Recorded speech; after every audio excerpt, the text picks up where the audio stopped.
अस्सलाम वालेकुम स्टूडेंट्स, हम चैप्टर नंबर 3 में आज एक्सरसाइज पढ़े हैं। एक्सरसाइज में शॉर्ट क्वेश्चंस हैं। शॉर्ट क्वेश्चन नंबर 1 है, what is respiratory surface and right its properties. तो बेटा रेस्पिरेटरी सरफेस वो सरफेस होती है, वो सतह होती है जहाँ से गैसियस एक्सचेंज होना होता है, जहाँ से गैसों का तबादला होना होता है, जहाँ से ऑक्सीजन जो है वो ब्लड में जानी होती है और ब्लड से कार्बन डाइऑक्साइड जो है वो दोबारा फेफड़ों के अंदर आनी होती है। उस सतह का नाम होता है respiratory surface. The area where gaseous exchange with the environment takes place is called respiratory surface. ये फेफड़ों के अंदर जो एल्वियोलाई होती हैं, ये एल्वियोलाई जो है वो रेस्पिरेटरी सरफेस है। इस सवाल का दूसरा पोर्शन है, राइट इट्स प्रॉपर्टीज, यानी रेस्पिरेटरी सरफेस की खसूसियात बयान करें। तो प्रॉपर्टीज में आ जाता है, फर्स्ट प्रॉपर्टी है मॉइस्चराइज होनी चाहिए। वो सतह जहां से गैसों का तबादला होना होता है, वहां वो जो सरफेस है वो नमी वाली होनी चाहिए, उसके साथ जो है वो पानी अटैच हुआ होना चाहिए, यानी वो मॉइस्ट होनी चाहिए, परमिएबल होनी चाहिए, वो इतनी थिन हो कि उसके आर पार जो है वो गैसों का तबादला जो है वो आसानी से हो जाए। तो दूसरी प्रॉपर्टी है थिन। इसकी जो थिकनेस है, मोटाई जो है ये वो 1 मिलीमीटर होनी चाहिए या लेस देन 1 मिलीमीटर होनी चाहिए, ताकि जो गैसों का तबादला जो है वो आसानी से हो जाए, डिफ्यूजन ऑफ गैसेस जो है वो आसानी से हो जाए। अब जितनी ज्यादा लार्ज सरफेस एरिया होता है, जितना ज्यादा लार्ज सरफेस एरिया होगा, उतना ज्यादा वहां से गैसों का तबादला जो है वो आसानी से होता है। अगर सरफेस थोड़ी सी है, उसका वो एरिया वो थोड़ा सा है, तो थोड़े गैस मॉलिक्यूल जो है वो आर पार जो है वो तबादला होता है। अगर वही सरफेस एरिया ज्यादा जहाँ पे फैला हुआ होगा, तो वहां से गैसों का तबादला जो है वो भी आसानी से होता है।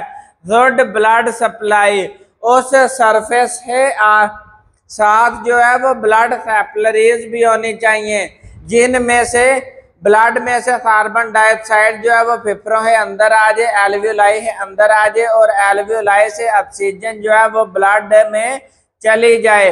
तो इसलिए ब्लड ज्यादा से ज्यादा एल्वियोलाई को सराउंड करे। ये सारी प्रॉपर्टीज होनी चाहिए, तब जाके वो सतह जो है वो रेस्पिरेटरी सरफेस का दर्जा हासिल करती है। नंबर 2 शॉर्ट क्वेश्चन है, what organs constituent of respiratory system. वो कौन से ऑर्गन हैं जो रेस्पिरेटरी सिस्टम का हिस्सा हैं। तो नंबर 1 है नोज, नंबर 2 है फेरेंस, नंबर 2 है लेरेंस, नंबर 4 है ट्रेकिया या विंड पाइप, नंबर 5 है ब्रोनकाई, और नंबर 6 है लंग्स। ये 6 हिस्से मिल है जो है वो रेस्पिरेटरी सिस्टम बनाते हैं। Number 3, how nose and nasal cavity function in filtering of incoming air. जो हवा जिस्म में इंटर होती है, दाखिल होती है, उसे साफ करने में नोज, नाक और नेजल कैविटी का क्या रोल है। Nose and nasal cavity lined by mucus membrane and hair. नाक की जो अंदर वाली जगह है, नोज और नेजल कैविटी ही जो अंदर वाली जगह है, यहाँ पर जो मेम्ब्रेन होती है वो म्यूकस मेम्ब्रेन होती है, यानी जो नोज ही इंटरनल साइड पे म्यूकस मेम्ब्रेन होती है। ये म्यूकस मेम्ब्रेन सक्रिएट करती है म्यूकस, और ये शुरू वाले हिस्से में हेयर्स भी होते हैं, बाल। जब हवा इंटर होती है तो म्यूकस मेम्ब्रेन चिपचिपा मादा म्यूकस रिलीज करती है, और जो हेयर्स होते हैं ये जब हवा इनमें से हवा जो है वो इनमें से पार होती है, तो इसमें जो पैथोजेंस होते हैं वो इन्हीं हेयर्स है साथ और म्यूकस है साथ जो है वो ट्रैप हो जाते हैं। इस तरह जो एयर होती है वो फिल्टर हो जाती है, हवा जो है वो साफ हो जाती है और वो फिर नेजल कैविटी से होते हुए जो है वो आधे विंड पाइप की तरफ चली जाती है। तो both are serve as defense mechanism against the harmful pathogen particular matter present in air. हवा के अंदर जो मैटर यानी डस्ट पार्टिकल्स होते हैं और पैथोजन जो हैं वो यहीं पर ट्रैप कर लेते हैं म्यूकस मेम्ब्रेन और हेयर्स। नंबर 4 शॉर्ट क्वेश्चन है, what is the role of pharynx in respiration.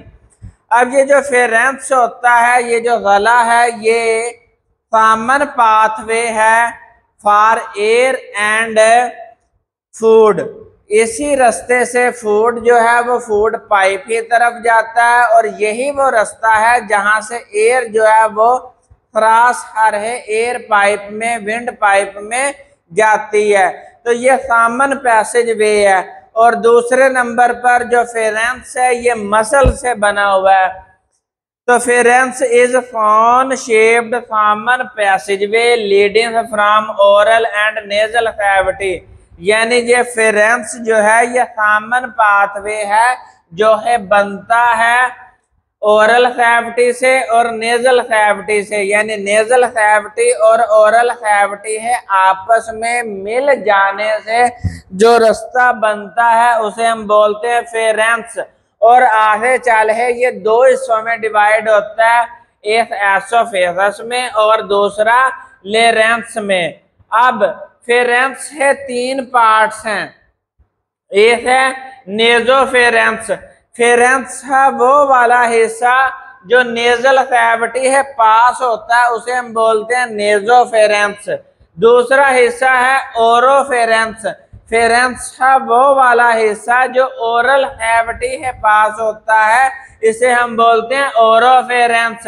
और फेरेंस का निचला पोर्शन जिससे आगे चल है लेरेंस ने शुरू होना है, वो वाला पोर्शन होता है लेरेंजोफेरेंस।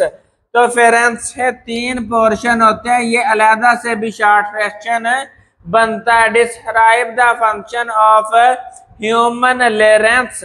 नंबर 5 शॉर्ट क्वेश्चन है, the portion top of the trachea. जो विंड पाइप है ऊपर वाला पोर्शन है, बिल्कुल टॉप वाला पोर्शन, उसे हम बोलते हैं लेरेंस। ये बिलो द फेरेंस होता है, फेरेंस से नीचे, और ट्रेकिया से ऊपर वाला पोर्शन जो है ये लेरेंस कहलाता है। ये लेरेंस जो है ये मसल्स और कार्टिलेज हा बना हुआ होता है। फेरेंस जो था ये सिर्फ और सिर्फ मसल हा बना हुआ होता है, जब है लेरेंस जो है ये मसल और कार्टिलेज दोनों हा बना हुआ होता है। तो ओपनिंग ऑफ लेरेंस कॉल्ड ग्लॉटिस। जो लेरेंस की ओपनिंग होती है इसे हम बोलते हैं ग्लॉटिस। और इस ग्लॉटिस के ऊपर फाइब्रस बैंड्स पाए जाते हैं। ये फाइब्रस बैंड्स जो हैं ये वोकल कॉर्ड्स कहलाते हैं। ये वोकल कॉर्ड्स जो हैं इन्हें अंदर वाइब्रेशन होती है और इससे वॉइस प्रोड्यूस होती है। जब वॉइस प्रोड्यूस होती है तो लिहाजा हम लेरेंस का दूसरा नाम वॉइस बॉक्स भी रखते हैं। वो डब्बा जो आवाज पैदा करने का काम करता है इसे हम बोलते हैं लेरेंस। नंबर 6 शॉर्ट क्वेश्चन है, describe the structure and function of alveoli. अब फेफड़े है अंदर जो है, एक फेफड़े है अंदर 700 मिलियन एल्वियोलाई होते हैं। 1 मिलियन में 10 लाख होते हैं, तो लिहाजा 700 मिलियन है। तो यहाँ पे खुद अंदाजा लगा लें, 700 मल्टीप्लाई बाय 10 लाख। तो tiny air filled chamber is called alveoli.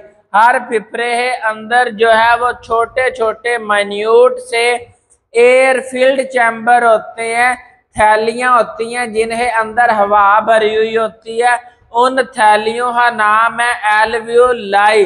दरअसल ये वही एल्वियोलाई है जहां पर गैसों का तबादला होना होता है, जो रेस्पिरेटरी सरफेस है, जिन्हें अंदर ये सारी प्रॉपर्टीज मौजूद हैं, उसका नाम है एल्वियोलाई। और यही वो साइट है जहां से गैसियस एक्सचेंज होनी होती है। 700 मिलियन एल्वियोलाई पर लंग है, यानी एक फेफड़े के अंदर 700 मिलियन एल्वियोलाई हैं। और हर फेफड़े के अंदर हर एल्वियोलाई हो ब्लड कैपिलरीज ने सराउंड किया होता है, ब्लड वेसल्स ने सराउंड किया होता है। Number 7, how the contraction and relaxation of lungs takes place, यानी फेफड़ों ही जो कंट्रैक्शन सुखड़ना और रिलैक्सेशन फैलना ये कैसे होता है। इसको कंट्रोल किया जाता है दो चीजों से, इंटरकोस्टल मसल्स और डायाफ्राम से। ये कंट्रोल किया जाता है contraction and relaxation of lungs controlled by intercostal muscles and diaphragm. Diaphragm और इंटरकोस्टल मसल्स ही मदद से फेफड़ों का जो सखड़ाव और फैलाव है यह कंट्रोल किया जाता है। दरअसल इस सवाल में वो इनहलेशन और एक्सलेशन को डिस्क्राइब करना चाहता है, यानी जब डायाफ्राम नीचे हो जाता है, डाउनवर्ड हो जाता है, और इंटरकोस्टल मसल्स अपवर्ड या आउटवर्ड होते हैं, तो एयर जो है वो इनवर्ड रश करती है, इनवर्ड चली जाती है, जिससे फेफड़े जो है वो फैल जाते हैं, रिलैक्सेशन होती है फेफड़ों ही। इसी के बाद जब डायाफ्राम जो है वो नीचे से ऊपर होता है, दोबारा ओरिजिनल शेप में आता है, अपवर्ड आता है, और जो इंटरकोस्टल मसल्स होते हैं ये डाउनवर्ड होते हैं, जिससे फेफड़ों पे प्रेशर पड़ता है और हवा जो है वो बाहर की तरफ रश करती है, इसे हम बोलते हैं एक्सलेशन। तो दरअसल ये डायाफ्राम और इंटरकोस्टल मसल्स ही वजह से ही फेफड़ों की जो मूवमेंट है इसे कंट्रोल किया जाता है। नंबर 8 शॉर्ट क्वेश्चन है, व्हाट इज क्लोराइड शिफ्ट। ये जब आप ट्रांसपोर्ट ऑफ गैसेस में पढ़ते हैं, ट्रांसपोर्ट ऑफ ऑक्सीजन और ट्रांसपोर्ट ऑफ कार्बन डाइऑक्साइड, तो ये वहां पर एरिथ्रोसाइट्स यानी रेड ब्लड सेल में दरअसल जब ऑक्सीजन जो है वो हीमोग्लोबिन के साथ अटैच हुई होती है, ऑक्सी हीमोग्लोबिन बनी हुई होती है, तो वहां पर जाकर ये जो हीमोग्लोबिन में बाइकार्बोनेट्स आयन अलहदा होते हैं। जब बाइकार्बोनेट्स आयन अलहदा होते हैं तो यहाँ पर हाइड्रोजन आयन्स भी पैदा होते हैं। ये हाइड्रोजन आयन जो है ये ब्लड में हाइड्रोजन आयन की कंसंट्रेशन को बढ़ा देते हैं। जब हाइड्रोजन आयन की कंसंट्रेशन ब्लड में बढ़ती है तो पीएच ऑफ ब्लड लो हो जाती है। तो पीएच ऑफ ब्लड को मेंटेन करने के लिए जब हाइड्रोजन जो है वो ब्लड प्लाज्मा में चला जाता है तो ये बाइकार्बोनेट आयन भी जो है वो रेड ब्लड सेल से ब्लड प्लाज्मा में जाते हैं। जब बाइकार्बोनेट्स आयन जो है वो रेड ब्लड सेल से प्लाज्मा में चले जाते हैं, यानी outside the red blood cell चले जाते हैं। जैसे ही ये रेड ब्लड सेल से आउट जाते हैं, बाहर जाते हैं, तो बाहर से क्लोरीन आयन क्लोराइड आयन जो है ये इनसाइड मूव करते हैं, तो दोनों ही डायरेक्शन ऑपोजिट हो जाती है। बाइकार्बोनेट्स आयन जो हैं ये ब्लड प्लाज्मा में चले जाते हैं डिफ्यूजन के जरिए से। उसी टाइम जो है ये क्लोराइड आयन जो है ये प्लाज्मा से रेड ब्लड सेल में चले जाते हैं for the compensation of bicarbonates ion. Bicarbonates ion ही जो डेफिशिएंसी होती है रेड ब्लड सेल से, जो है ये तो रेड ब्लड सेल से प्लाज्मा में आए, तो प्लाज्मा से क्लोराइड आयन जो है ये वापस रेड ब्लड सेल में चले जाते हैं, तो दोनों ही डायरेक्शन ऑपोजिट होती है। तो इसे हम बोलते हैं क्लोराइड शिफ्ट और हैम्बर्गर फिनोमिनन। तो ये क्लोराइड शिफ्ट है। नंबर 9 शॉर्ट क्वेश्चन है, what are the advantages of having million of alveoli rather than simple balloon like lungs. हम जो है वो एक ही बड़ा सारा फेफड़ा जो है वो क्यों नहीं रखते, इसके अंदर 700 मिलियन एल्वियोलाई रखने का क्या मकसद है। हमने यहाँ पे पढ़ा था लार्ज सरफेस एरिया होना चाहिए रेस्पिरेटरी सरफेस का। अगर हमारे पास है एक ही फेफड़ा हो तो इसमें से जो गैसियस एक्सचेंज है लिए सरफेस है वो थोड़ी है, लेकिन इसके अंदर अगर 700 मिलियन एल्वियोलाई हो तो जो ये ज्यादा सरफेस एरिया बनाती हैं। तो each lung has 700 million of alveoli to increase the surface area for more gaseous exchange. ज्यादा से ज्यादा गैसों का तबादला करने के लिए जो है वो एल्वियोलाई हो डेवलप किया हुआ है। अगर एक ही पिपरा होता तो उसकी सरफेस सिर्फ एक ही होती, उससे गैसों का तबादला जो है वो कम से कम होता। तो ज्यादा से ज्यादा गैसों का तबादला करने के लिए एल्वियोलाई हो डेवलप किया है। नंबर 11 शॉर्ट क्वेश्चन है। अब आपको यहाँ पे कंफ्यूजन हो ही नंबर 9 है बाद नंबर 11। तो यहाँ पर नंबर 10 शॉर्ट क्वेश्चन है, अंदर डिफरेंट पार्ट्स हैं, डिफरेंस पूछे हुए हैं, तो वो यहाँ पे अब स्पेस कम है इसलिए नंबर 9 शॉर्ट क्वेश्चन है बाद नंबर 11 शॉर्ट क्वेश्चन है यहाँ पे लिखा हुआ है। इसके बाद आप एक दफ़ा स्क्रीन शॉट ले लें है, उसके बाद मैं इसे मिटा के दोबारा जो है वो नंबर 10 में जो डिफरेंस बताए हुए हैं वो दोबारा रीराइट करूँगा। तो नंबर 11 शॉर्ट क्वेश्चन है, in list the effect of smoking. तंबाकू नोशी है जो असरात हैं वो कौन से हैं। 87% ऑफ लंग कैंसर बनने के चांसेस जो हैं वो ज्यादा हो जाते हैं। सिगरेट है जो धुआं होता है उसके अंदर है कार्सिनोजेन्स होते हैं, कैंसर पैदा करने वाले एजेंट्स होते हैं जो मरीज है अंदर जहाँ इंसान है अंदर है। 87% जो है वो फेफड़ों का कैंसर डेवलप करने ही सलाहियत रखते हैं। Major causes of mouth lungs larynx and oesophagus, food pipe, voice box और मुंह का जो कैंसर है इसके चांसेस जो हैं वो ज्यादा हो जाते हैं। ताज लंग डिजीज और फेफड़ों की बीमारियां एम्फीसीमा ब्रोंकाइटिस, इस तरह की जो बीमारियां जो हैं ये पैदा करने की सलाहियत जो है स्मोकिंग से ज्यादा हो जाती है। धुएं में जो है तंबाकू नोशी है, धुएं में जो है वो इतने सलाहियत होती है वो इन ये सारी बीमारियां पैदा करें, तो इससे जो है वो मरीज की जो सेहत है वो मजीद खराब होती है। तो बेटा मैं साइड पे होता हूँ, इन सवालों का स्क्रीनशॉट ले लें। इसके बाद जो है वो नंबर 10 जो शॉर्ट क्वेश्चन है वो दोबारा इस पोर्शन में दोबारा राइट करता हूँ। तो बेटा ये 10th शॉर्ट क्वेश्चन है, डिफरेंशिएट बिटवीन आगे इसके डिफरेंट पार्ट्स दिए हुए हैं। पहला जो पार्ट है वो है internal respiration and external respiration. बेटा हम दो तरह ही रेस्पिरेशन पढ़ते हैं, एक सेलुलर रेस्पिरेशन पढ़ते हैं जो आप फर्स्ट ईयर में पढ़ रहे हैं।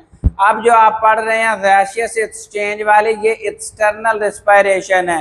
इंटरनल रेस्पिरेशन में आपने पढ़ा था glycolysis, Krebs cycle, electron transport chain, जिसमें फूड ही ब्रेक डाउन होती थी और उससे एनर्जी पैदा होती है, तो उसे हम बोलते हैं इंटरनल रेस्पिरेशन या सेलुलर रेस्पिरेशन।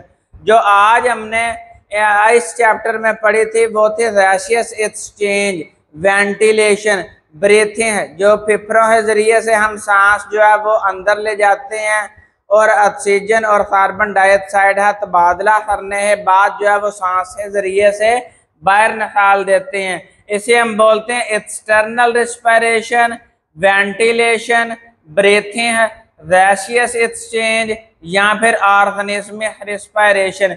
ये सारे है सारे नाम हैं एक्सटर्नल रेस्पिरेशन है। जब है इंटरनल रेस्पिरेशन जो है ये बायोकेमिकल प्रोसेस है, एक्सटर्नल रेस्पिरेशन जो है ये मैकेनिकल प्रोसेस है, इसमें फिजियोलॉजिकल प्रोसेस है, इसमें आपका फिजिकल बॉडी इस्तेमाल होती है। जब है ये सेल है अंदर है मुख्तलिफ केमिकल रिएक्शन होते हैं, उसके जरिए से एनर्जी पैदा होती है। इंटरनल रेस्पिरेशन में ब्रेक डाउन ऑफ फूड होती है, एक्सटर्नल रेस्पिरेशन में सिंपली गैसेस एक्सचेंज होती है।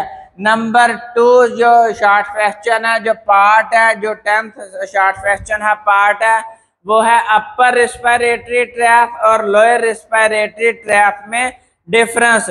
तो अपर रेस्पिरेटरी ट्रैक्ट जो है ये अपर पोर्शन है जिसमें आपका नोज, नेजल कैविटी और फेरेंस ये 3 हिस्से आ जाते हैं। जब है इसके अलावा लेरेंस, ब्रोंकाई, ट्रेकिया, एल्वियोलाई ये सारे पोर्शन जो हैं ये लोअर रेस्पिरेटरी ट्रैक्ट में आते हैं।